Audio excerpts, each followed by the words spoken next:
In 1926, a Model T Ford struck the deck of the Bartensville Covered Bridge in southern Vermont. The truck punched clean through the floor planking and dropped into the Williams River below. The driver climbed out soaking wet. The bridge did not move. Not one timber shifted. Not one joint opened. The Bartensville stood there over the river, the same way it had stood since 1870, when a man named Jonathan Walcott built it with white pine, hand-cut oak, and wooden pegs he shaped himself on a shaving horse. That bridge would go on standing for another 85 years, carrying milk trucks, school buses, and modern pickup loads across its original timbers until Hurricane Irene finally took it in 2011. Not rust, not rot, not neglect. A flood of biblical proportion. And even then, the wreckage floated downstream in large, intact sections because Walcott's joints refused to separate. That is the story I want to tell you. Not a story about nostalgia or scenic backroads.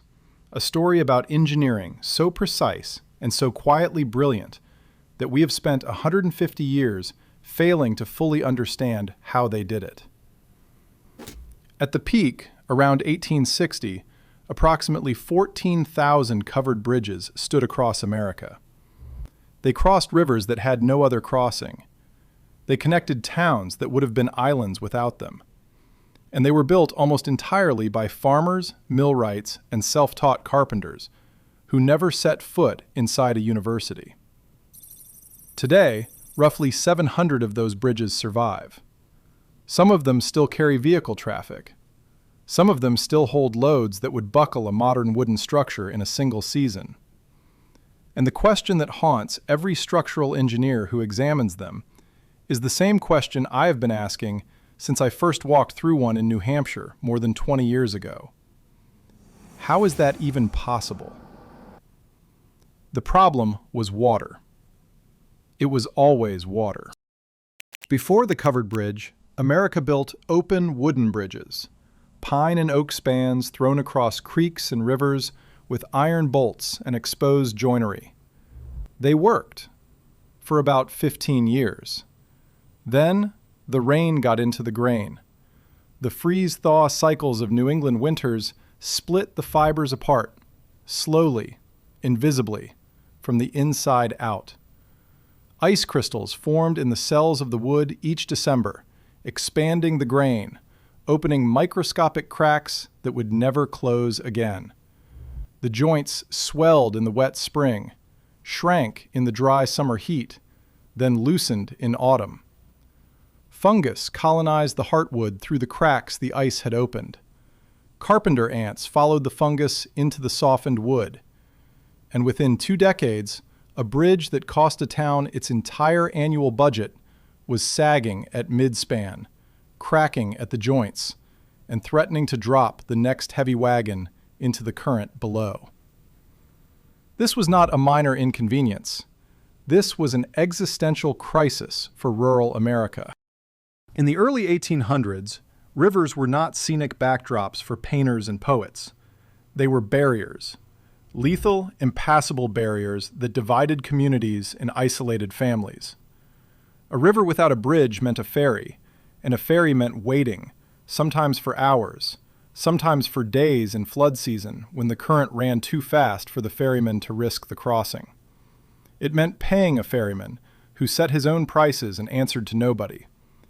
It meant livestock drowning during crossings when the water surged.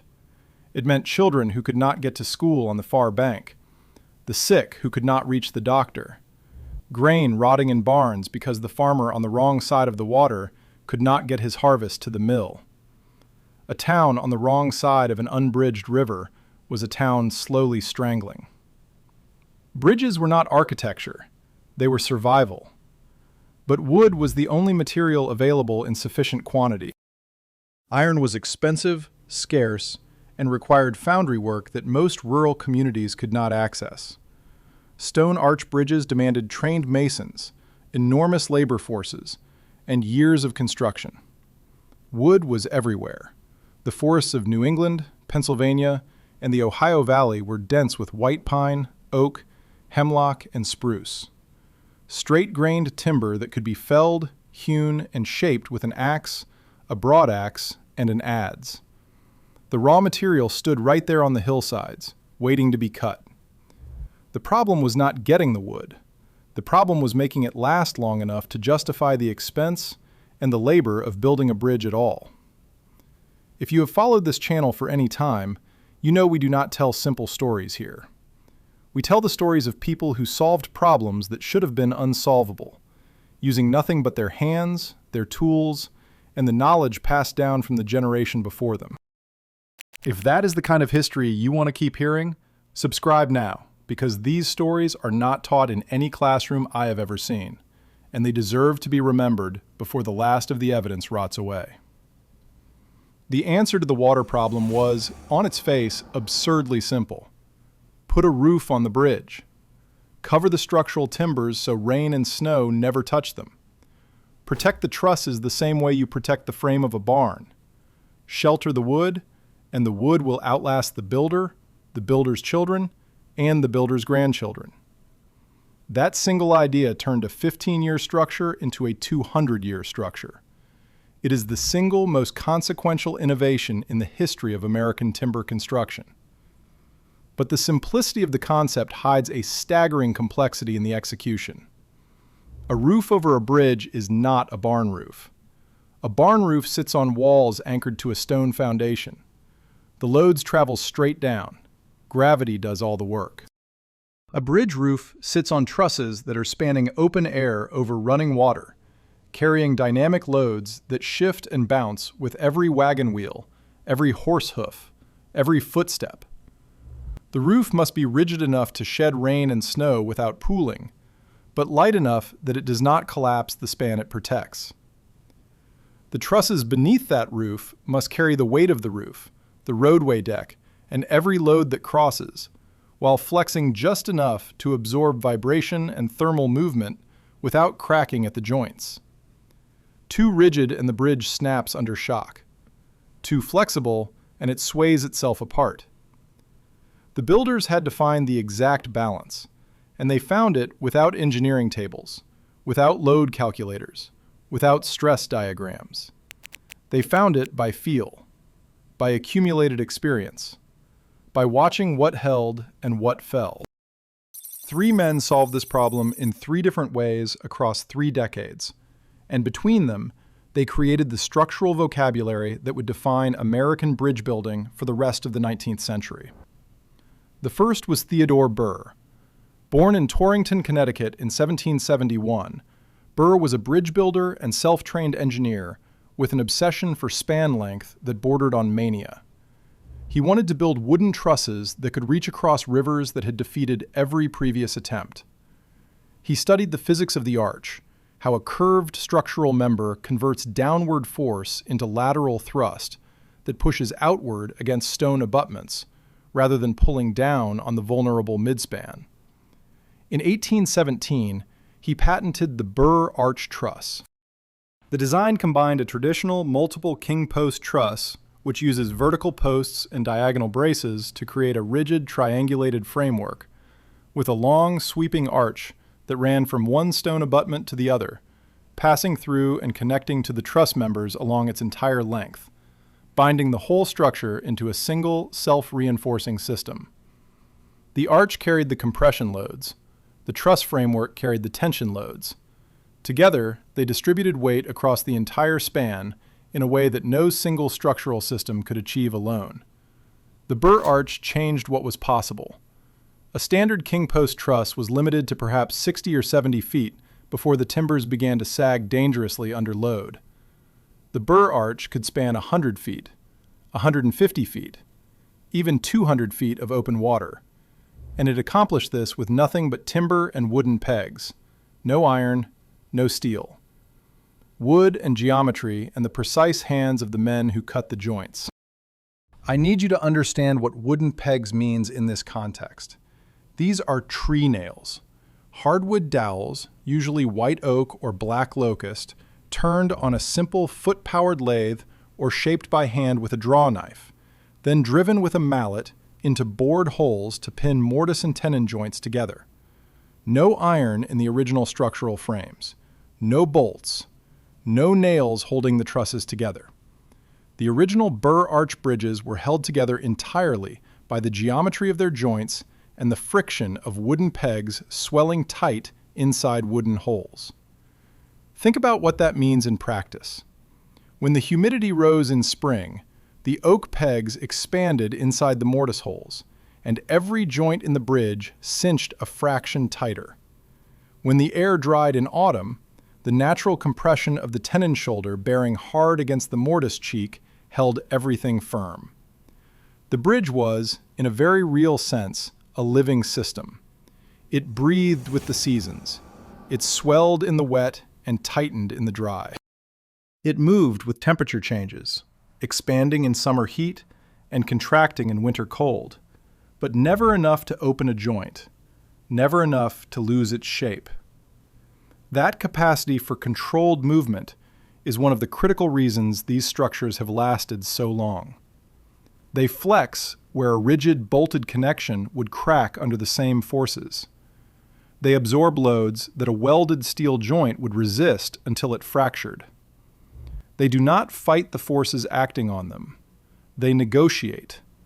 They give where they must and hold where it matters. And they keep standing. 3 years after Burr patented his arch, in 1820, a Connecticut architect named Ithiel Towne patented a design that approached the same problem from an entirely different direction. Towne was not a river builder. He was a classically trained architect, a man of European education and refined taste, known for his churches and courthouses across New England. He designed the Center Church on the Green in New Haven, Connecticut. He was a man of proportions and formal drawings. But Ithiel Towne looked at the American bridge crisis with practical eyes, and he saw something the other educated men had overlooked entirely. He saw that most rural communities did not have access to skilled timber framers who could cut the precise mortise and tenon joints that a Burr arch required. Those joints demanded years of apprenticeship and a natural gift for three-dimensional geometry. What most towns actually had were farmers with axes, adzes, and crosscut saws, men who could cut a straight plank, men who could drill a round hole, men who could drive a peg. That was the entire available skill set, and Towne designed his truss to match it. Towne's design, the Towne lattice truss, eliminated complex joinery altogether.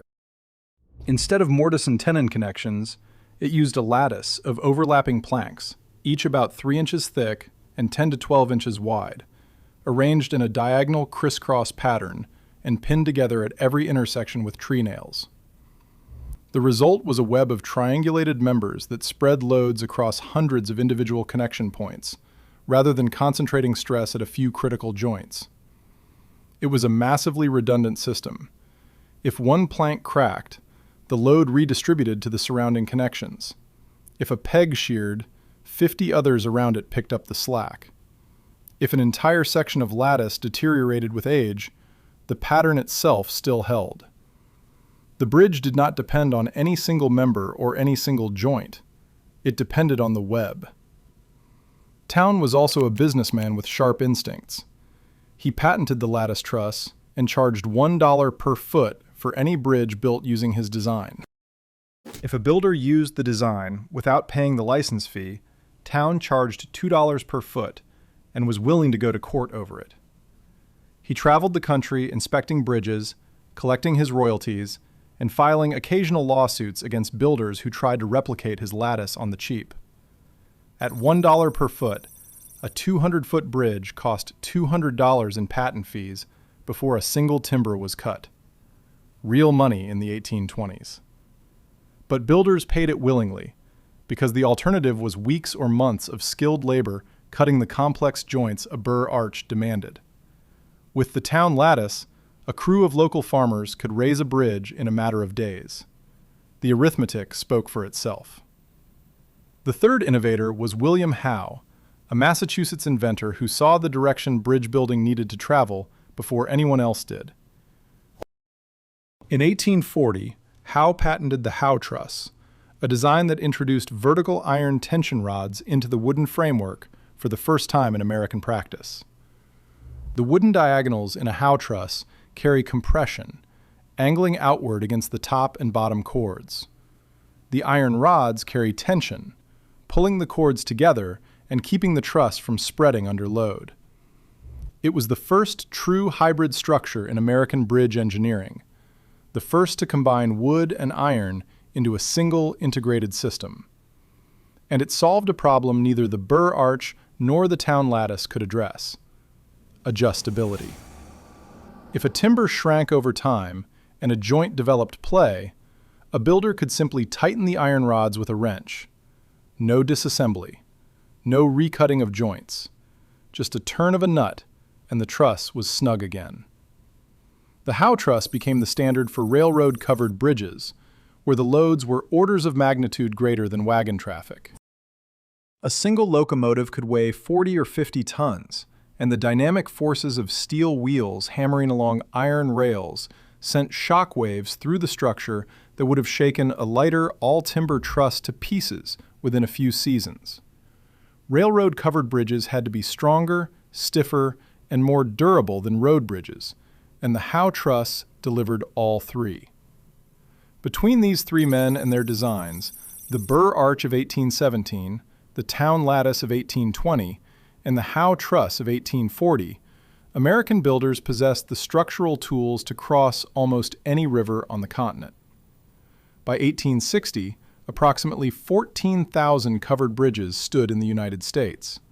Pennsylvania alone had well over 1,000.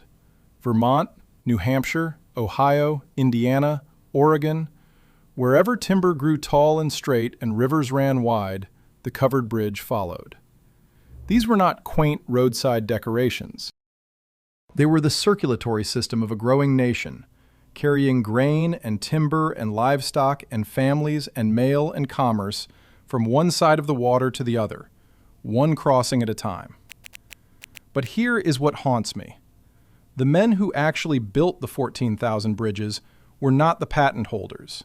They were not the engineers whose names went into the history books. They were farmers between seasons, when the fields were frozen solid and the livestock needed nothing but hay. They were millwrights between harvests, men whose primary trade was maintaining the water-powered grist mills and sawmills that the local economy depended on.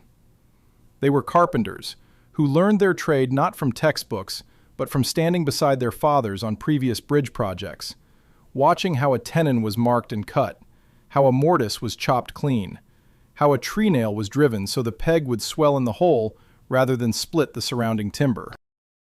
Jonathan Walcott, who built the Bartensville covered bridge that shrugged off a Model T in 1926 and stood for 141 years, was a Vermont builder whose name appears in almost no published history. We know he lived near the town of Bartensville. We know he took the construction contract in 1870. We know he selected his timber, likely from stands of white pine and hemlock growing on the hills above the Williams River.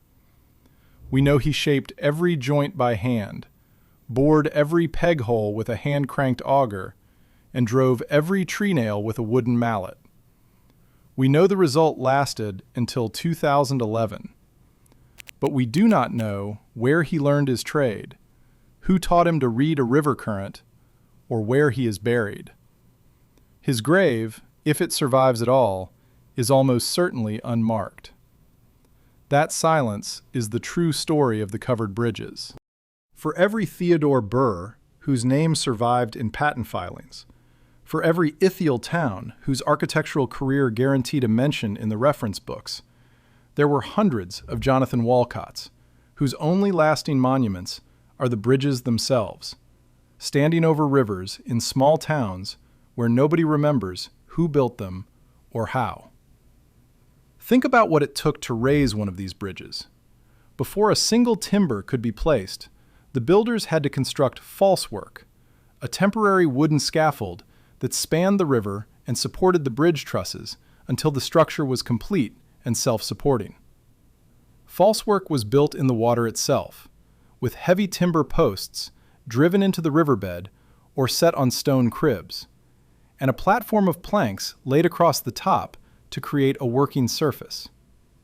If the river was deep or the current fast, setting the falsework was the most dangerous part of the entire project.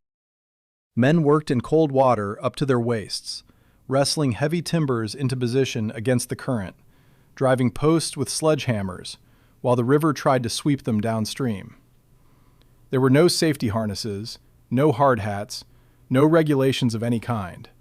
If you lost your footing on a wet timber 60 feet above a river, you fell. And the records, such as they are, suggest that falls were common. Once the falsework was up, the truss timbers were raised by hand. Ox teams dragged the heavy lower cords into position along the falsework. Then the vertical posts, the diagonals, the upper cords, each piece lifted and fitted by men using nothing but rope, block and tackle, pike poles, and their own backs.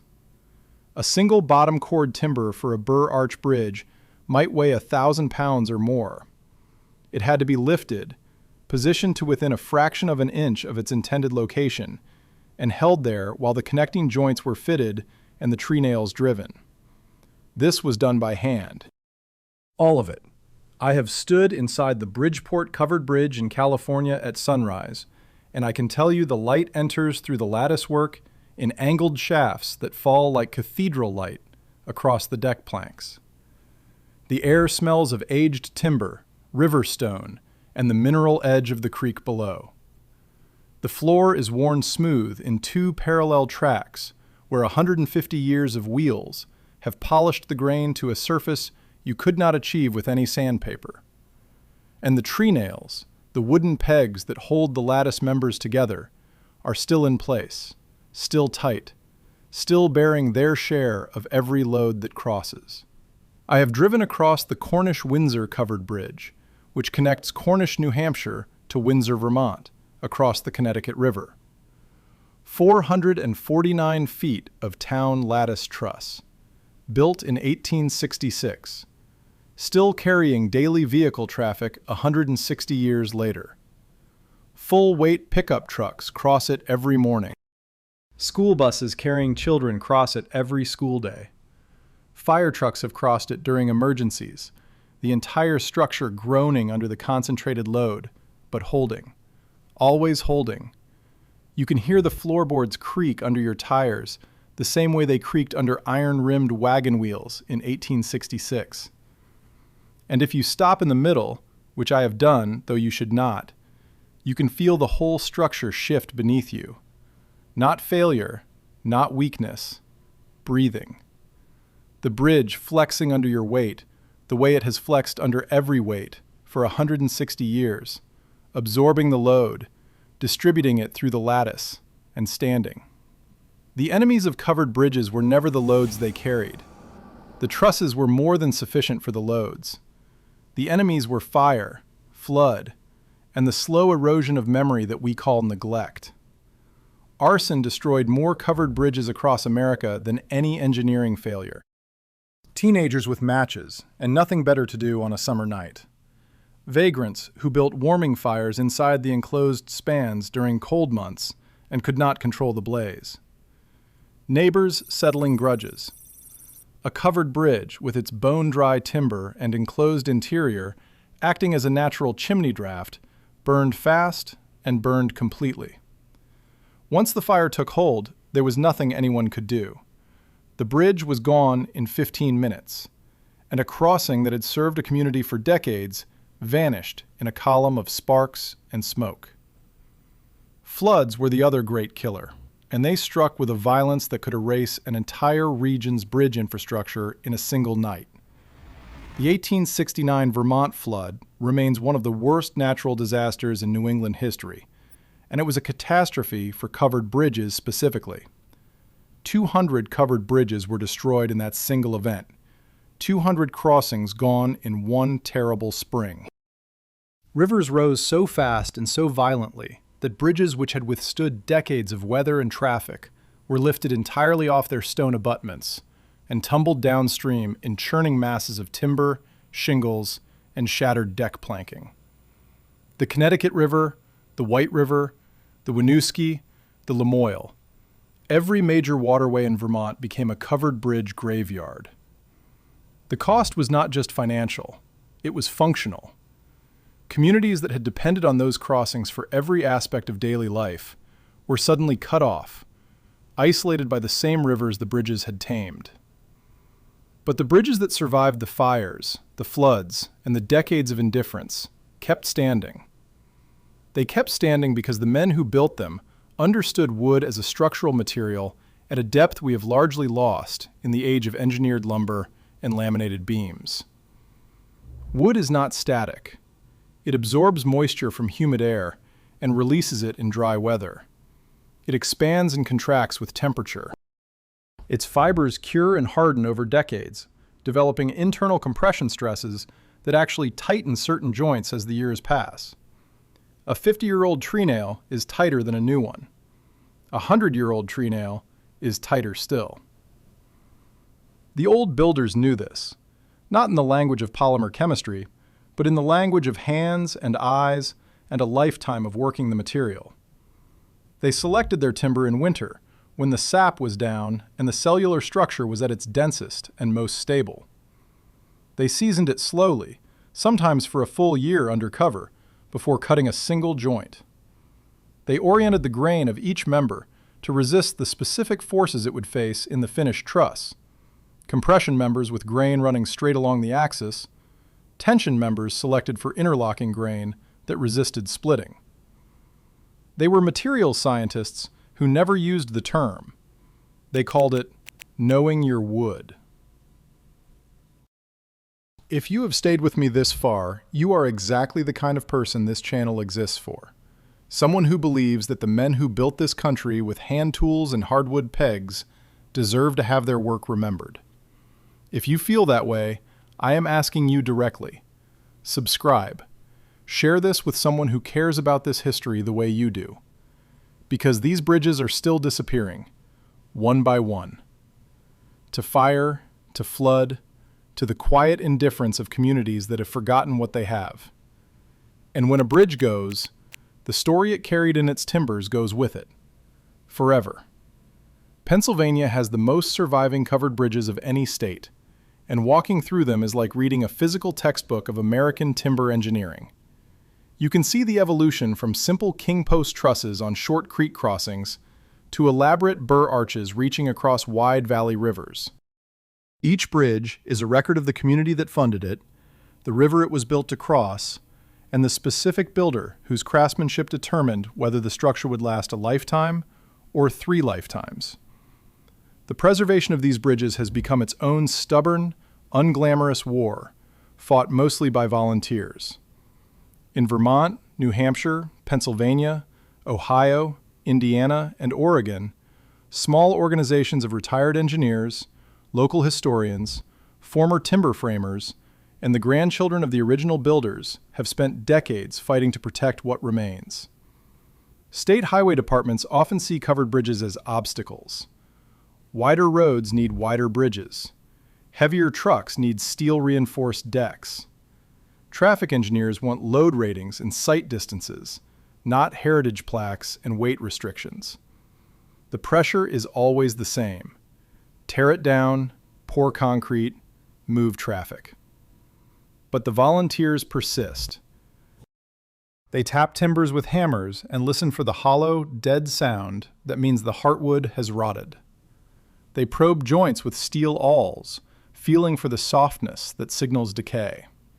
They park loaded trucks on the deck and sight along the bottom chord to measure deflection, the same test the original builders would have used before removing the falsework and allowing the first wagon to cross. They raise money one donation at a time. They lobby county boards for National Register listings that offer legal protection. They show up at public hearings and make the case, year after year, that these structures are worth saving. Not as antiques, not as sentiment, as evidence, as proof of what people can build when they understand their materials and trust their craft. When Hurricane Irene destroyed the Bartensville covered bridge in 2011, the town of Bartensville decided to rebuild. Not with steel, not with concrete. They rebuilt on the same stone abutments Jonathan Walcott had set in 1870, using the same Burr arch design Walcott had used, with timber cut and joined by traditional methods. The new Bartensville is not a replica built for tourists. It is a continuation. The same river, the same crossing, the same faith in wood and geometry and the precision of human hands. In the winter of 2014, that rebuilt bridge carried a fully loaded fire truck during an emergency call. The timbers held. The joints held. The tree nails held. Walcott's design, tested again a century and a half after he first drew it, still worked. I think sometimes about the moment a covered bridge builder walked out onto a finished span for the first time. The falsework still standing below, the river visible through gaps in the fresh deck planking, the smell of green pine and oak shavings, and the faint sweetness of linseed oil rubbed into the end grain.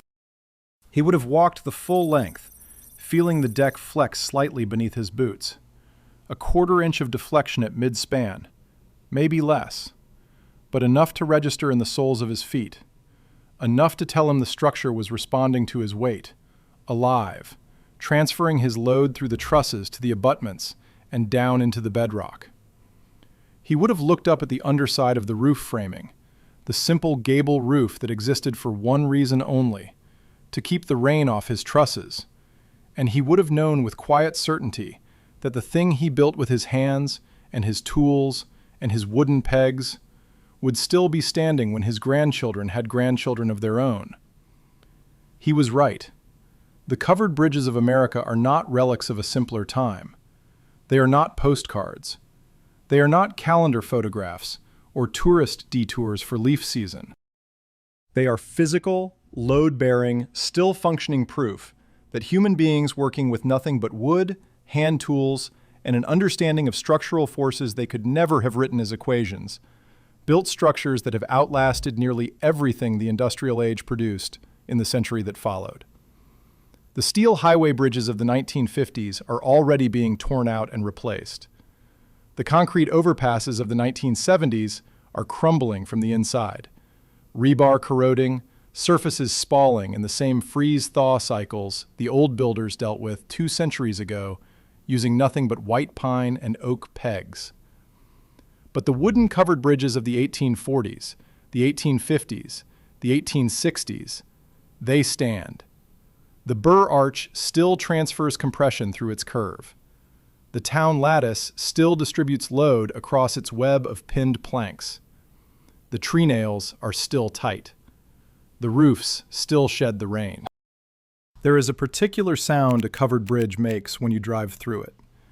No metallic hum, no expansion joint clatter, no concrete rumble. A deep wooden resonance, a kind of drumming that rises up through the deck planks, through the floor of your vehicle, and settles into your chest. It lasts maybe 8 seconds on a short span, maybe 20 on a longer one like the Cornish Windsor. And in those seconds, you are inside the work of a man whose name you will never know, riding on timbers he selected from a forest that no longer exists, held together by pegs he shaped with a draw knife on a cold November morning 200 years ago. I have put my hand flat against tree nails that were driven before the Civil War. The oak has cured to a density that approaches stone, glass smooth where generations of weather have polished the exposed ends. Those pegs will not come out. I have tried with pliers and with hammers, and they will not budge. They are part of the bridge now, fused by 160 years of expansion and compression into something that is no longer a peg in a hole, but a single, continuous, inseparable piece of the structure. We owe these builders a debt we have never acknowledged and cannot repay. They did not charge into battle, or sign declarations, or sit for portraits.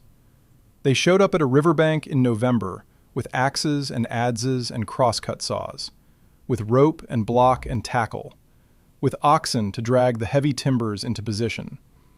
They stood in cold water setting stone abutments. They climbed falsework 60 feet above a river to drive tree nails with oak mallets while the wind tried to push them off. They solved the problem of wood and water and time with nothing but ingenuity, patience, and an unshakable faith in what their own hands could do. And when the bridge was done and the first wagon crossed safely to the other side, they went home to milk their cows and mend their fences and plow their rocky fields, and never wrote a single word about what they had accomplished or why it mattered. Roughly 700 of their bridges still stand, some in excellent condition, maintained by communities that understand the magnitude of what they inherited. Some barely holding on, roofs sagging, abutments eroding, futures measured in years rather than centuries. Each one is a document, written in wood by a hand that has been still for generations. Each one says the same thing. We were here. We built this, and it held. I drove across the Cornish Windsor last October. Late afternoon, the light going amber over the Connecticut River Valley. 449 feet of town lattice truss, 1866. The river sliding gray and slow beneath the span. The deck planks singing under my tires, that deep wooden note you feel in your ribs more than you hear with your ears. And for 20 seconds, I was inside the work of men who believed with everything they had that wood and craft and care and hand-driven pegs could outlast the river, the weather, the centuries, and everything the world could throw at them. They were right. 160 years later, they are still right. And the bridge still stands.